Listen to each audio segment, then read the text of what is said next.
Hi guys, my name is Fazan, but welcome to my YouTube channel Fazan Youth Cricket Office. So guys, now I'm going to discuss Gautam Gambhir's statement regarding Surya Kumar Yadav. वो सूर्य कुमार यादव के ऊपर बात करने से पहले मैं आपको कहूंगा इस चैनल को लाइक कीजिए, सब्सक्राइब कीजिए, शेयर कीजिए, कमेंट बॉक्स के अंदर कमेंट्स लिखिए और बॉस बेल आइकन के बटन को प्रेस कीजिए का करना ना भूलिएगा बॉस, क्योंकि ये बहुत ज़्यादा इंपॉर्टेंट चीज़ है. आपके लिए मेहनत करते हैं ताकि आपको आने वाली वीडियोस की अपडेट तभी मिलेगी जब आप बेल आइकन के बटन को प्रेस करेंगे और सब्सक्राइब करेंगे.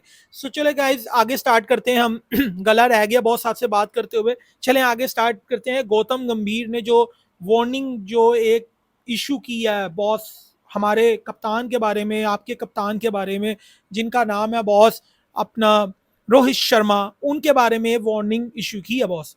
रोहित शर्मा के बारे में उन्होंने ये कहा है कि अगर आप सूर्य कुमार यादव को खिलाएंगे तो आपके लिए बैटिंग ऑर्डर के अंदर मसले होंगे, जडेजा की पोजीशन हिल जाएगी. तो बॉस हमने कहा ये क्या कह रहे हैं. बहरहाल हम इस पोजीशन हम ये सोचते हैं, चले इस डिबेट में जाने से पहले कि जो उन्होंने कहा है कि अगर सूर्य को 7वें पे खिलाएंगे तो जडेजा की पोजीशन के ऊपर हमें फैसला करना पड़ेगा और इससे टॉप 4 के ऊपर जडेजा ऊपर आ जाएंगे, 5th नंबर पे तो टॉप 4 के ऊपर प्रेशर पड़ेगा. इसमें जाने से पहले मैं आपको ये डिस्ट्रस्ट की जरा वजूहात बता दूं कि ये डिस्ट्रस्ट क्यों है. सूर्य कुमार यादव 2022 के अंदर बॉस उनका बल्ला आग उगल रहा था. हमें से हर कोई कह रहा था सूर्या जो है ना वो बॉस आएगा और फिनिश करेगा इंडिया के लिए ओडीआई में. और हम सबके फैन की जहरी बात है प्रेशर के ऊपर ही टीम मैनेजमेंट ने कहा और टीम मैनेजमेंट को भी वो खेलते हुए अच्छे लगे सूर्य कुमार यादव, तो उन्होंने सूर्य कुमार यादव को जो है वो कंसिडर किया और बॉस श्रेयस अय्यर के साथ उनका बैकअप लेकर आए. श्रेयस अय्यर इंजर्ड हो गए और उसके बाद सूर्य कुमार यादव ने कुछ मैचेस खेले, यानी कि 2022 के बाद जब वो इंजर्ड हुए उसके बाद से वो सारे मैचेस उन्होंने खेले in place of Shreyas Iyer. तो बॉस उनकी कोई कुल मिला के कोई 150 थी और 12 की एवरेज थी. अब टीम मैनेजमेंट ने कहा यार ये तो हमारा मिशन सूर्य कुमार यादव जो है वो फ्लॉप हो गया, तो अब क्या करें. तो टीम ने कहा यार ठीक है इसको 7वें नंबर पे फिट कर देते हैं, क्योंकि ये मैच फिनिशर के रोल पे हमारे लिए मैच फिनिश कर सकते हो. ये मैं अपनी तरफ से नहीं कह रहा, ये खुद सूर्य कुमार यादव ने कहा कि मुझसे टीम एक्सपेक्ट करती है कि मैं T20 के फॉर्मेट की तरह बैटिंग करूं. अब T20 की फॉर्मेट की तरह बैटिंग आप 5वें नंबर पे या 4थे नंबर पे तो नहीं कर सकते, वहां पे तो आपको डिफरेंट बैटिंग स्टाइल चाहिए. तो बहुत सूर्य कुमार यादव को नीचे लेकर आने की फैसला इसलिए किया टीम मैनेजमेंट, उन्होंने 7वें पे फिट किया. तो उन्होंने कहा यार ये हमारे लिए कम बोले खेल के 30 बोले खेले और 70 रन रहे जो लास्ट टाइम सूर्य ने करके भी दिया ऑस्ट्रेलिया के मैच में. तो रोहित ने काफी उनके ऊपर अपना तमाम जताया, राहुल द्रविड़ ने भी काफी तमाम जताया, उनकी नाकामियों के बावजूद उन्हें टीम में रखा. एशिया कप में भी वो एक मैच में खिलाया, वो कुछ करके नहीं दिया उन्होंने. वो मेरे ख्याल से if I am not wrong वो बांग्लादेश के अगेंस्ट ही मैच था, उसमें उन्होंने कुछ किया नहीं. बहरहाल सूर्य कुमार यादव ने कुछ ज्यादा कुछ वो कर नहीं पाए.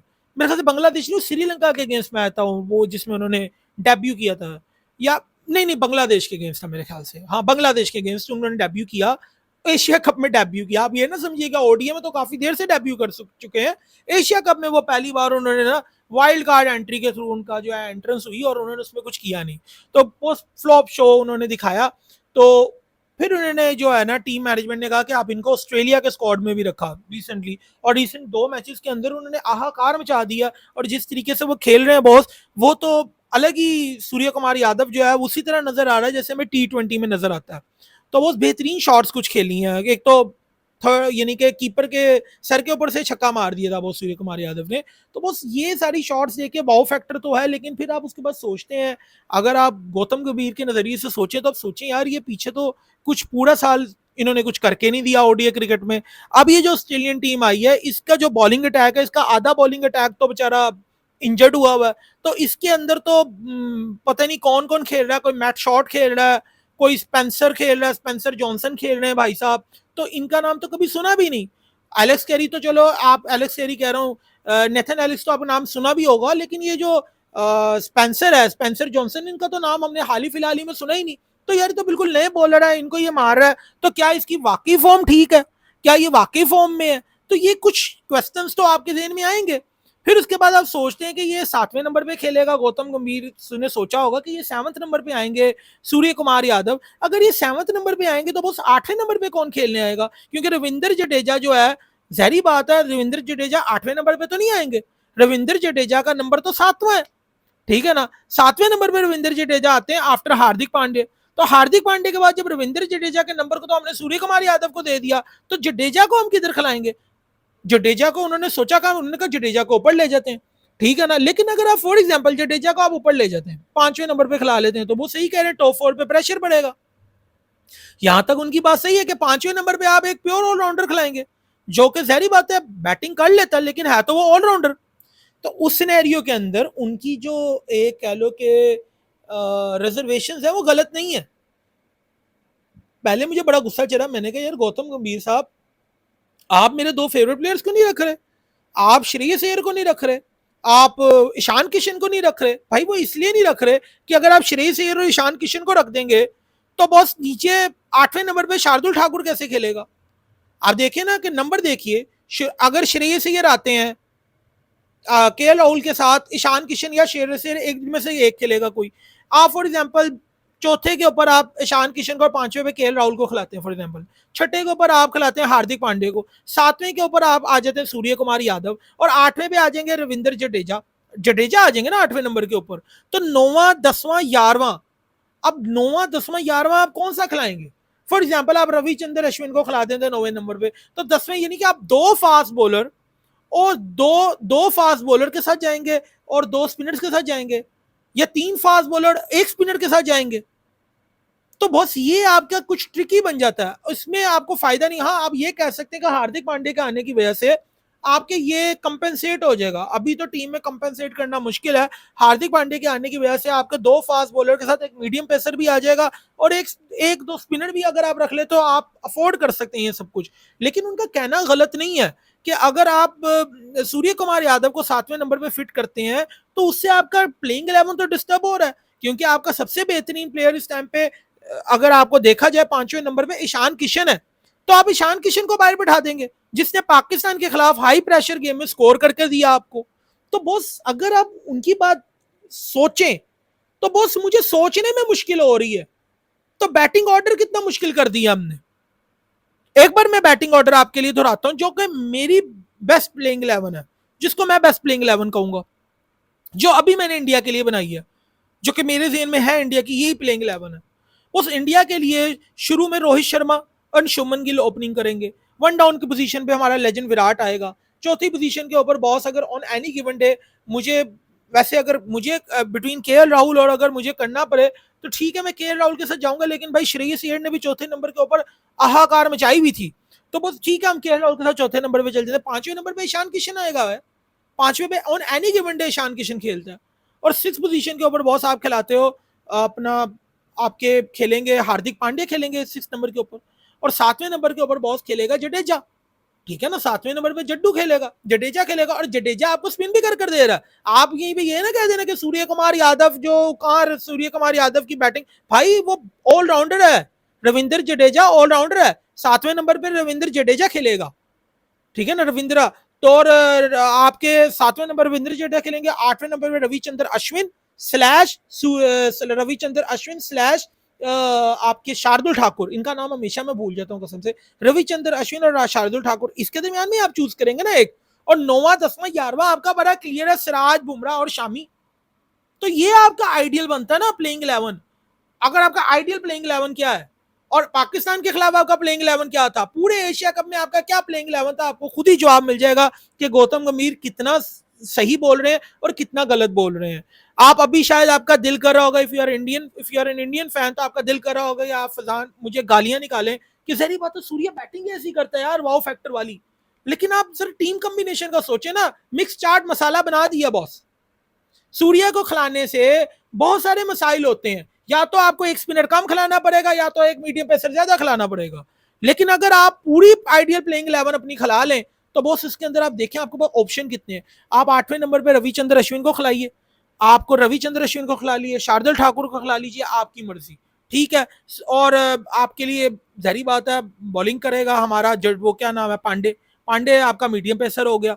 फिर उसके बाद ये दो बॉलर हो गए, रविचंद्र अश्विन या स्लैश आप कर लो, ये दो बॉलर हो गए, और नीचे आपके तीन आपके जो आपके रेगुलर बॉलर है वो खेल सकते हैं, या आप शार्दुल ठाकुर को भी खिला सकते हैं। रेगुलर बॉलर की फिस्ट में मैं आपको गिनवा दूं जो पूरे बॉलर हैं आपके पास, वो पूरे बॉलर आपके पास 4 हैं, एक आपके पास शामी, सिराज, बुमराह और शार्दुल ठाकुर, ये 4 कंप्लीट बॉलर है, ये 4 कंप्लीट बॉलर है, और बाकी एक रविंद्र जडेजा और शार्दुल ठाकुर आपके पास ऑलराउंडर है। ठीक है, और रविचंद्र अश्विन को भी मैंने इधर ऑलराउंडिंग कैपेसिटी में रखा हुआ है।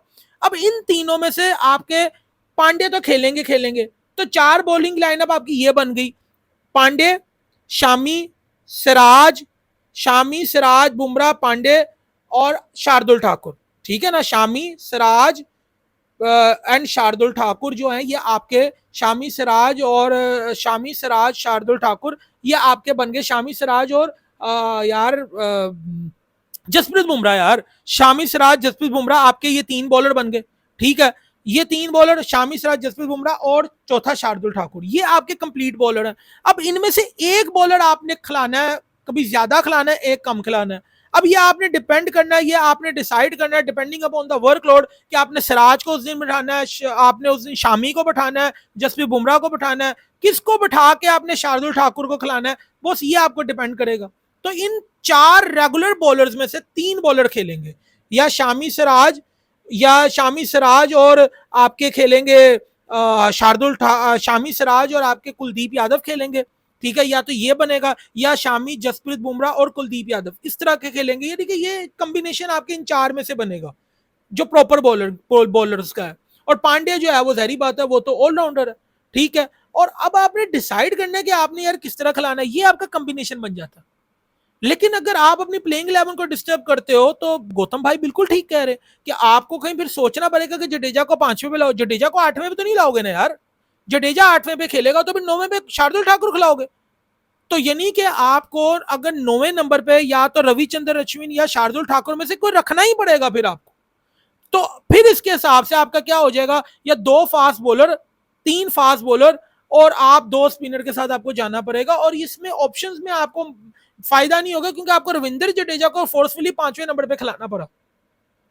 अगर आप इसमें सूर्य कुमार यादव को 7वें नंबर की पोजीशन दे देते हो, तो ये मसला आ रहा है कि सूर्य कुमार को 7वें नंबर पे खिलाने की वजह से रविंद्र जडेजा 5वें नंबर पे आ जाता है, और 5वें नंबर पे उसके आने से फिर को टॉप 4 के ऊपर प्रेशर पड़ता है। ये वो कहना चाह रहे हैं। और आपका अगर मैंने जो कॉम्बिनेशन बनाया बॉलिंग कॉम्बिनेशन में, मैंने आपको बता दिया कि आपके ये 4 प्रॉपर बॉलर हैं, जसप्रीत बुमराह, शामी, सिराज और कुलदीप यादव, ये 4 प्रॉपर बॉलर हैं। इनमें से 3 बॉलर खेलेंगे, इनमें से 3 बॉलर खेलेंगे, और बॉस पांड्या आ जाएगा, हार्दिक पांड्या, और उसके साथ आपने डिसाइड करना है कि रविचंद्र अश्विन को उस दिन खिलाना है या आपने खिलाना है शार्दुल ठाकुर को खिलाना है। ठीक है ना, ये आपने इसमें डिसाइड करना है। तो ये 4 फास्ट बॉलर जिसमें कुलदीप, शामी, सिराज और बुमराह है, और आपके कुलदीप यादव हैं, ये 4 आपके प्रॉपर बॉलर हैं। और ये जो आपके जो हैं अपना शार्दुल ठाकुर साहब और रविचंद्र अश्विन साहब, ये आपके, आप इनमें से आप जो है वो डिसाइड करेंगे कि कौन खेलेगा, या कोई भी वाशिंगटन सुंदर को आप सिलेक्ट करते हैं, ये आपने स्लैश करके आपने डिसाइड करना है। तो बस ये बॉलिंग ऑप्शंस में इतना ज्यादा झोल ना हो। शायद आप कहें कि नहीं भाई कोई ऐसा कोई मसला ही कोई नहीं है, फिर भी खेल सकते हैं, फिर भी 3-2 का कॉम्बिनेशन बन रहा है या 2 या 3 का कॉम्बिनेशन बन जाएगा, आप मुझे ये कह देंगे। लेकिन बॉस फिर रविंद्र जडेजा को 7वें से 5वें पे भी तो ला रहे हो ना, ये भी तो देखो कि एक ऑलराउंडर को आप 5वें नंबर पे खिला रहे हो, जस्ट एक बंदे को सेट करने के लिए जिसका नाम है सूर्य कुमार यादव, जो कि बेहतरीन शॉट्स खेलता है और हमारा देखकर उसको दिल भी करता है। लेकिन बॉस हमें ये देखना पड़ेगा कि गौतम भाई की स्टेटमेंट कोई गलत नहीं है। एक प्लेयर को खिलाने के लिए आपको उसको खिलाओगे तो 7वें नंबर पे जिस प्लेयर को रखोगे, 7वें प्लेयर जो उसकी पोजीशन है, जिसकी रविंद्र जडेजा जिसकी वो पोजीशन है 7वें नंबर की, आप उसको वहां से डिस्टर्ब करो और आप उसको इनको खिलाने के लिए आपको रविंद्र जडेजा को 5वें नंबर पे खिलाना पड़ेगा। तो बस ये वो सही कह रहे हैं, ये उनकी स्टेटमेंट सही है। और फिर उन्होंने एक बड़ी अच्छी बात की, उन्होंने कहा जब हम वर्ल्ड कप में गए थे तो हम क्रिस्टल क्लियर थे, हमें पता था कि हमारा ये कॉम्बिनेशन है। वर्ल्ड कप में जाके हमें अपने कॉम्बिनेशन को हम चेंज करते रहेंगे, हम अपने एक कॉम्बिनेशन के साथ अगर क्लियर हेड होके हम नहीं जाएंगे ना वर्ल्ड कप में, तो हमारे लिए मसला होगा। उन्होंने इसमें कहा कि यूसुफ पठान को हमने 5 से 6 मैचेस खिला दिए थे, हम इतने क्लियर थे, हमने पहले 6 मैच ही उनको खिला दिए थे, तो इतना हमें क्लैरिटी थी कि हमारे वर्ल्ड कप में कॉम्बिनेशन क्या होने वाला है। तो उन्होंने कहा ये जो हम कॉम्बिनेशंस चेंज करते रहते हैं, कॉम्बिनेशंस को डिस्टर्ब करते रहते हैं, इससे हमारी टीम को मसला हो सकता है, इशू हो सकता है। तो प्लीज ये जो सूर्य कुमार यादव को आप रख रहे हैं, इसके साथ बहुत सारी प्रॉब्लम्स भी आएंगी। तो यहाँ इस हद तक मैं गौतम भाई की स्टेटमेंट से एग्री करता हूं कि अगर आप सूर्य को खिलाते हैं तो रविंद्र जडेजा की वो 7वीं पोजीशन पे वो नहीं आ पाएंगे, फिर आपको उनको 5वें नंबर पे खिलाना पड़ेगा, और 6ठे नंबर पे हार्दिक पांड्या आएंगे और 7वें पे सूर्य आएंगे, और तब जाके आप 8वें नंबर पे शार्दुल ठाकुर और अश्विन को खिलाएंगे। आपका एक बैटिंग ऑर्डर सही बनेगा तब शेप में। और 9वें नंबर के ऊपर बॉस आपके शामी आ जाएंगे या सिराज आ जाएंगे, और बुमराह या बुमराह में या शामी सिराज बुमराह आ जाएंगे, डिपेंड करता है ना, सिराज शामी और बुमराह के साथ जाते हैं या सिराज शामी या एक स्पिनर के साथ जाते हैं, कुलदीप के साथ आते हैं, ये तो आपको डिपेंड करता है ना कि आप खिलाएंगे क्या उस दिन। आपको पिच को देके फैसला करना है कि 3-2 के साथ जाएंगे या 2-3 के साथ जाएंगे। 3-2 मींस के 3 फास्ट बॉलर और 2 स्पिनर, या 3 स्पिनर या 2 फास्ट बॉलर, ये तो ऑन द गिवन डे आपको डिसाइड करना पड़ेगा। हार्दिक पांडे आपको एक मीडियम पेसर आ रहा है, तो अगर आप 2 के और 3 स्पिनर और 2 फास्ट बॉलर के साथ जा रहे हैं, तो एक आपको मीडियम पेसर भी तो मिल रहा है ना। तो इंडिया के पास ये बहुत ज्यादा आप कह लो कि इस टाइम पे सहूलत है। और प्लेइंग 11 जो आइडियल है वो मैंने आपको बता दी है कि जो आपकी आइडियल प्लेइंग 11 है जो मेरी नजर में है, वो एक बार मैं आप लोगों को रिपीट कर देता हूं, जो कि गौतम गंभीर साहब तो एक अलग प्लेइंग 11 बता रहे हैं, जब वो सूर्य कुमार यादव को डालते हैं तो उनकी प्लेइंग 11 ये है, लेकिन मेरी प्लेइंग 11 क्या है वो मैं आज आपको एक बार बता देता हूं। और उसमें सूर्य कुमार यादव फिलहाल बिलहाल नहीं है, उसमें बहरहाल उसमें नहीं है, वो बहरहाल नहीं है वो। जरा गालियां ना निकालिएगा इस बात के ऊपर, क्योंकि मैं खुद फैन हूं सूर्य का। आपको मैं बता देता हूं playing 11, Rohit Sharma is going to open with Shubman Gill, 1 down position पे हमारा विराट कोहली खेलेगा। चौथे नंबर के ऊपर मेरे लिए अगर श्रेयस अय्यर है अवेलेबल तो I will go with Shreyas Iyer. अगर मेरा बस चल तो मैं श्रेयस अय्यर को खिला दूं, लेकिन यहाँ के राहुल ही खेलेंगे। 5वें नंबर पे ईशान किशन को मैं खिलाऊंगा। 6ठे पोजीशन के ऊपर बॉस में खिलाऊंगा। चौथे पे मैं केएल को, 5वें पे मैं फिर रिपीट कर रहा हूँ कि मेरा बस चले, अगर मैं कप्तान हूं तो मैं श्रेयस के साथ जाऊं, केएल के साथ ना जाऊं, लेकिन केएल राहुल खेलेंगे। आइडियल जो प्लेइंग 11 इंडिया की बनती है वो यही है उनके हिसाब से, यानी कि मैनेजमेंट के हिसाब से, वो उनके लिए ये बननी चाहिए। तो चौथे नंबर पे केएल राहुल खेलेंगे, 5वें नंबर पे बॉस मैंने आपको बता दिया ईशान किशन खेलेंगे, 6ठे नंबर के ऊपर बॉस खेलने वाले हैं आपके पांडे, और 7वें पे खेलेंगे आपके जडेजा। ये है प्लेइंग 11। 7वें पे यहाँ पे अभी सूर्य कुमार यादव आप जिनको डाल रहे हैं, तो 7वें पे आप आके आएंगे, जडेजा अपनी पोजीशन पे आ जाएंगे। 8वें पे शार्दुल ठाकुर प्लस स्पिनर, चाहे वो रविचंद्र अश्विन कर लें या वाशिंगटन सुंदर कर लें, वो आप डिसाइड करेंगे, आपकी मैनेजमेंट डिसाइड करेगी किसके साथ जाएगी। वैसे मेरा वोट जो है वो रविचंद्र अश्विन के हक में है। 9वें 10वें 11वें में आपको सिराज शामी, सिराज और बुमराह और शामी, और फिर बिटवीन सिराज और आपको कुलदीप यादव, आपको ये डिसाइड करना है कि किसको आपने खिलाना है। सो ये आपकी प्लेइंग 11 मेरी नजरों में है। सो गाइज आई होप आपको आज का शो पसंद आया हो। Now I am signing of my show. अपने शो को सब्सक्राइब कीजिए, लाइक कीजिए, शेयर कीजिए, कमेंट्स कीजिए, बेल आइकन के बटन को प्रेस कीजिए ताकि आने वाली वीडियोस की अपडेट आपको मिलती रहे। Thank you very much.